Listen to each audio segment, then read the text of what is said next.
Villar City 1. Ayan, hello guys. Ayan, grabe, namamangha ako dito kung dumadaan ako sa lugar na ito. Kayo ba ay napadaan sa lugar na ito na laging makikita ang Villar City? Ayan o, grabe, yaman niya, sobrang yaman. So dito ko, isa to sa napapatunayan na maniwala ka sa yaman talaga ng Villar. Grabe, ganda oh. Sa labas pa lang kami yan. Yan, may sales gallery. So maganda yung loob ng city na yun. So yan, gabi lang natin nakuha yung video. Minsan sa araw hindi ko makuha talaga ng araw ng biyahe. So kaya lang gabi, dahil ayan, papunta kami doon sa aming magiging trabaho kinabukasan. Doon na kami matutulog.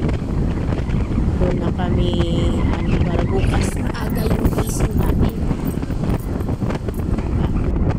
So ayan, medyo may mga daan tayo na dito. So maganda naman bumiyahe pag ganun ka bukas. Nai-enjoy paano.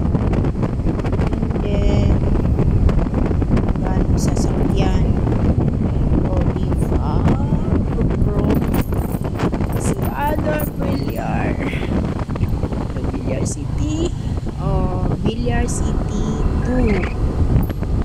Hulaan nyo next guys. Grabe,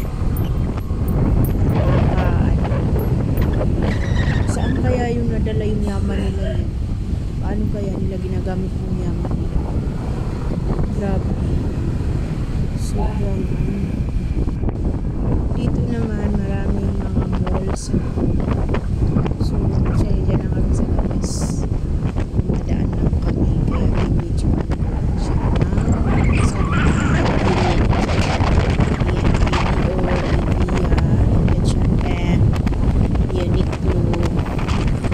shout out, banggit ko na lahat. Meron na tayong tulay. So next meron siya, ayan, boring naman.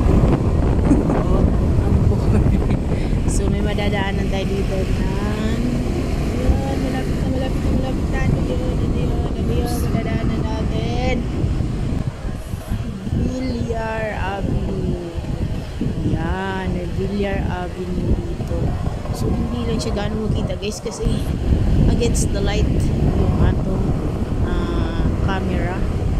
So meron ding Villar Avenue dun sa Villar City. So nakadalawa na tayong dinaanan ng Villar City. Itong lugar na to, nakapangalan na to kay Villar. Ayan guys, oh, ang ganda na loob. Yan yung sa Villar Avenue naman banda.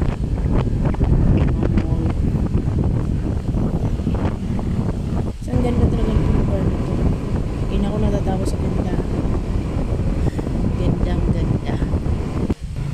Nakakamangha sa yaman naman to. Mga to. Diba? So yun. Thank you for watching.